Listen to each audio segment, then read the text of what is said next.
Hello, বাবলিস গার্ডেনে আপনাদের সবাইকে স্বাগত জানাই। তো গাছটি কী দেখছেন? চন্দ্রমল্লিকা।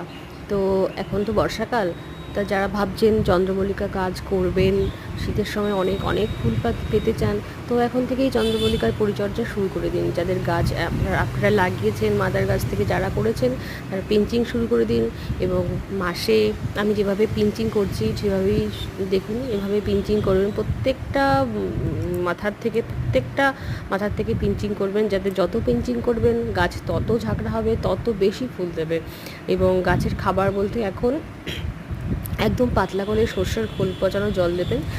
আর একটু গাছটা যখন হেলদি হবে, বড় হবে, আপনারা বুঝতেই পারবেন, তখন একটু পরিমাণটা মানে ঘনত্বটা একটু বাড়িয়ে দেবেন।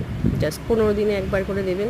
এবং যারা ভাবছেন যে আমরা নতুন করে চারা করবো না, আগের বারে চন্দ্রমল্লিকা চারাই রয়েছে, মাদার গাছ রয়েছে, সেগুলোকেও আপনারা যদি ভাবছেন যে সেগুলোর মধ্যেই আপনারা ফুল পেতে চান মাদার গাছ থেকে, সেটাও পারবেন। আমার এখানে কিন্তু যেগুলো গাছ আপনাদের দেখাচ্ছি, তার মধ্যে থেকে কিছুটা কিন্তু মাদার গাছও রয়েছে, কিছুটা নতুন আমি করেছি এবং এখনও মানে পটিং করছি আর কি, নতুন চারা গাছের তৈরি করছি।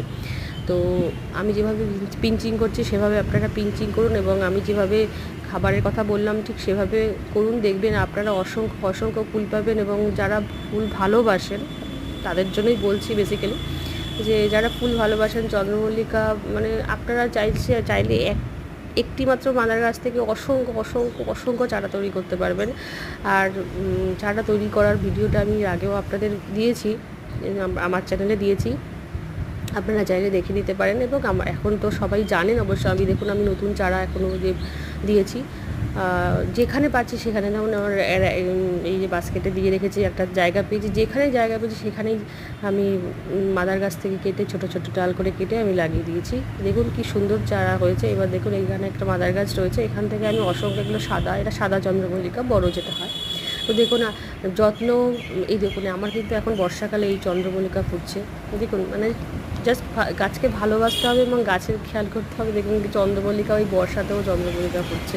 তো আপনারা গাছকে ভালোবাসবেন এবং যেভাবে বললাম সেভাবে চন্দ্রমল্লিকার পরিচর্যা করুন, দেখবেন অসংখ্য অসংখ্য ফুল পাবেন এবং আপনাদের মনটা জুড়িয়ে যাবে।